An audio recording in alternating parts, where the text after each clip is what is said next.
Hello, beautiful people. Welcome back at Everything Nice at Mitch Succulent Love. At ini-invite ko po kayo na mag-like, mag-subscribe sa aking channel at pinutin ang notification bell para wala kayong ma-miss sa ating mga videos. And for today's vlog ay update tayo at ipapakita ko sa inyo yung mga bago kong succulent na naitanim ko na at nairipat ko na po ito. So tingnan nyo kung gaano sila kaganda. So normal na soil mix lang din po yung ginamit ko. Yung ginagamit ko lang din po sa mga succulent ko noon. And my old soil mix pa rin. Ayan. At talaga na malakas matanggal ng stress itong mga succulent. Kung ganito kasi talaga kagaganda. So i-flex ko lang po sa inyo. Hello, good morning. Ayan. So I just want to say congrats sa mga nanalo. Sa mga nanalo kagabi, October 17, 2023, kay Sir Ronald Repuesto, kay Ma'am Prima Lani, kay Ma'am Basha Aura, kay Ma'am Isabel, at saka Sir Randy Suarez. Sino pa ba hindi ko nasabi? At saka si Ma'am Baluyot. Ayan, congratulations again, once again. And hoping na alagaan nyo yung mga succulent nyo, ha? At yung mga gymnoastro nyo. Ayan. So, again, congrats, diba? Sa mga hindi nanalo at pinalad, malay nyo sa susunod, o, diba? Charis. Ayun, so, today, our vlog is yung mga nabili ko po yung succulent at naitanim ko na po sila. So, kapag ganito po yung succulent, na healthy, ang sarap po magtanim talaga. At ang sarap sa feeding na, tingnan sila at grabe, ganda talaga nila, parang ganun. And succulent talaga, iba talaga sila.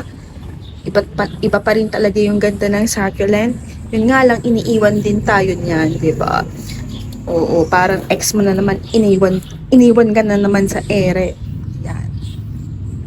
So, this spot is from, Ma'am Germaline. So, I didn't expect na super ganda pala ng succulent niya. And from the 2 months air dry, ay maganda pa rin yung succulent niya. Kasi daw, naka-greenhouse nga siya. Pero ito kay Juzel Zone, yan, 50 pesos siya. So, diyan ko na lang siya nilagay. Hopefully, maging okay sila sapat na to. Ayan. So, this is Cubic Bros Blue Cloud Hagay. Napaka-cute. Sino na to? Si Black Queen. And then, the Peach Candy. Mabait din po to sa lowland. Waradi. Sabi ni ma'am nagmashi. Pero okay naman siya. Try lang siya. Hindi naman siya mashi. And this is Purple Zoro. Yan. So, ang healthy din ng mga plants niya, ha? In fairness. Yan. So, dito naman si Crested Nevada. Ayan, o. So, dito ko na lang muna sila nilagay. Ito sa long table ko to ilalagay. Yan. Yan, o. Diba? Kines. Sana all makines. And then, we have the Montrose Blue Rose. Meron pa akong gusto, Montrose White one. Si Devi. Ayan. Buti meron na akong Devi kasi tagal ko nang gusto. Dati na to kay Joselson din yan. Si Blue Cloud. Ay, si Bluebird. And this is the American Cheese Pretty. Ganda. Si Amortum Grape. Ganda din. Ayan. Ang aking bonsel. Ayan. And this is, sino na nga to? This is free from Juzel Zone. Ano na nga name nito? Si Late Rose. Or Latte Rose. I think Latte Rose siya. Ayun. Ayan, si Junjihi. Tama ba ako? Si Junjihi. Hirap naman. Si Jun. Ayan. And then, may tsaka si napakaganda. Diba? Oh. Ganda ng rosette niya, kaya lang parang nasunog. May ano siya, may parang tinik sa mga ano niya, rosette. Ayun. Kita nyo, bongga. Ay! Ayan. So, ito yung stress na nakita nyo. Ayan, yan yung stress nila. Stress color nila. So, nag-etulate na din kasi yung gitna. Ayan. Ikot tayo. Ito, galing kay Green Thumb yung si Murasaki. Ayan. And this is the, Paukarya. O Paukarya. Ayan. Diba? Ganda, may mga kulugs-kulugs. Kulugo. Or tagyawa, charot. Ayan. See? And this is the Rolly. Ayan. Daklamp Rolly. Parang 50 pesos ko lang to nabili. Kasi mas murang magtindas ng yung mga succulent seller. Mas mura sila magtinda kapag sa live. Kasi pag pinost na nila ito, magiging 100. Yun lang yung napapansin ko. Hindi ko alam kung lahat ganun. O, ito naman, nagka-tear lang siya doon sa kanyang mga leaves kasi nung dinala ko na nga siya dito. Ayan, this is Green Smile. Ayan. Nag-etulate lang siya, pero babalik din yan. And yes, I love Opalina. Ayan. Ganda, no? Ito naman, Orion. And this is Murasaki with the Greenovia Aeonium daw to. Then, ito ay Morgan Beauty. Ayan siya.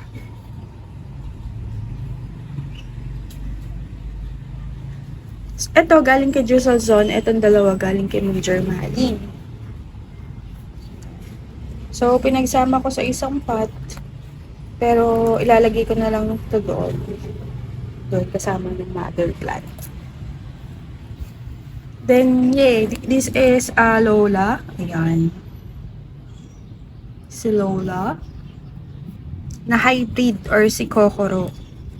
Ayan. Kasi yung Lola, originally, maliit lang yung leaves niya, di ba? Ito kasi mahaba. So, Kokoro. Parang di pa ako nagsasucculent. I mean, konti pa lang yung succulent ko. Gusto ko na ng Kokoro. Tapos, parang madalang siya. Nun. Eh, ngayon, naglalabasan yung mga Kokoro. Ayan. Ito yung old na Kokoro. Ayan.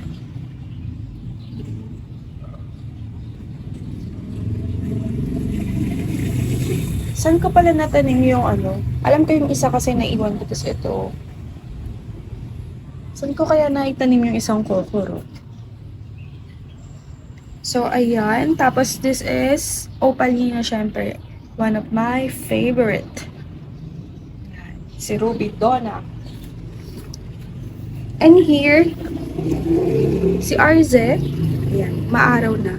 Si Arze, tsaka si Sunflower. Ay, hindi pala. Hindi pala siya si Arze. Basta letter A din. R Bright, I think. Yan. Ipopost ko na lang dyan yung name once na check ko.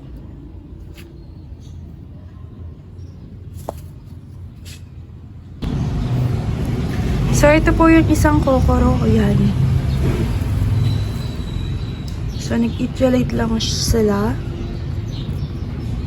Pero babalik din yung ganda niyan. Lalo na't malamig na din dito sa amin sa lowland. Ayan. Ito si Citrina. Ayan. So, parang namimink-mink din siya pag stress. O, hintayin natin yung pagka-stress niya. Ayan. And then, the Neon Beaker. Sabi ko dati ito, Neon Breaker. Neon Beaker pala siya. So, actually, mabait din po ito sa lowland. Talagang nag-i-stripe siya. Oh, ang ganda ng kulay. Ayan. Ang ganda pala mag-vlog pagka, sikat ng araw. Ayan, pasikat na po kasi yung araw. Alas 7 na po. So, this is the Tinkerbell. So, 100 ko lang siya nabili. Pero kung ipopost ito sa sale, it's 200 to 150. Yun, nabili ko lang siya ng 100. Tapos nung nag-invoice na si ma'am, nakalagay doon 150. Sabi ko, ma'am, 100 niya lang po binenta yan. Ayun. And then this is Vivian. Yan, nag-ejulate lang siya pero ganda nito. Or si Dusty Violet. Akala ko si Dusty Rose din siya. Iba pala. Kasi nung nakita ko sa pink, tinanong ko si Josel Zon, si Dusty Rose at si Dusty Violet ay isa, hindi daw. Pero to, tested ko na to, mabait sa lowland yan. So, ayan, ang ating mga new succulent collection, the rare one, ayan.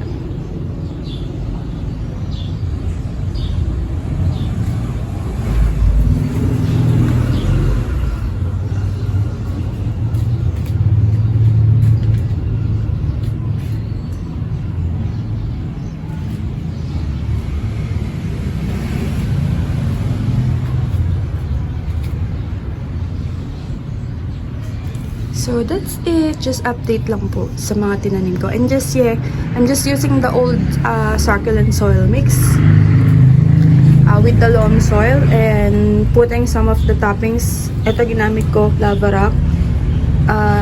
The rest cultured soil, more on cultured soil, and yung iba masato soil. So pwede naman yun.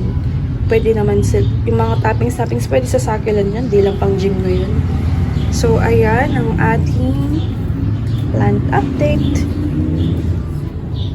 Ayan, new collection, bongga, may pa new collection. This is Crispate Beauty. Ayan, itinago ko siya dyan. Hopefully lumaki ka na Crispate Beauty at makita ko na yung beauty mo. Ayan. So that's it, pansit.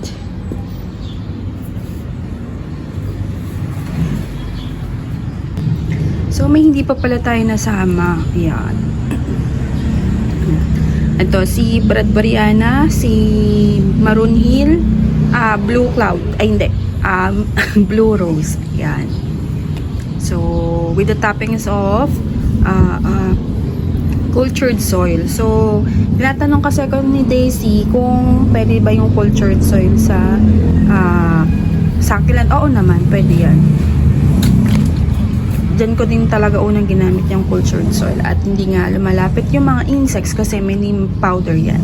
May neem cake powder yan. So, eto naman po, ayan. This is Tito Vans. So, nakapahiga kasi siya eh. Kaya ganito yung niya, itsura niya. So, pagka siguro in time, tataas din sila. Tapos ito si Vanilla Bliss.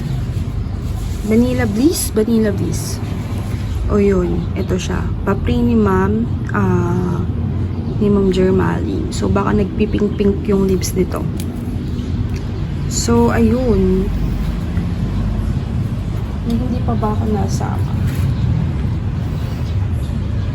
Ayun, si Korean Sweetie, si Aurora, nandito.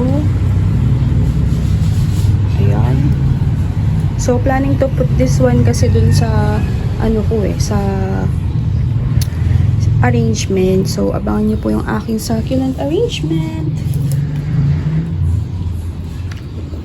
Ayan. So, actually, na-flex ko na to nung live ko sa YouTube. Ayan, kaya nakita na siya nung iba. Nakita niyo na siya actually. Then ito si Korean Sweetie. Nananlambot na. Ayan, ayan siya. Ayan, so gustong-gusto ko ng Korean Sweetie kasi maganda siya actually. Tapos yung mga sapat kasi na to, namatay na yung iba yun. Tapos eto, si Decora, ayan. Ayan siya, at saka ito yung isa. Ayan. pa siya nakatanim ng maayos. Then, ito si Ghosty. Ayan. So, hindi ko pa tinatanggal yung paninilaw ng leaves kasi in time, kukuhanan pa rin nila yan ng tubig. Hindi naman kasi siya mashing. Kaya carry lang.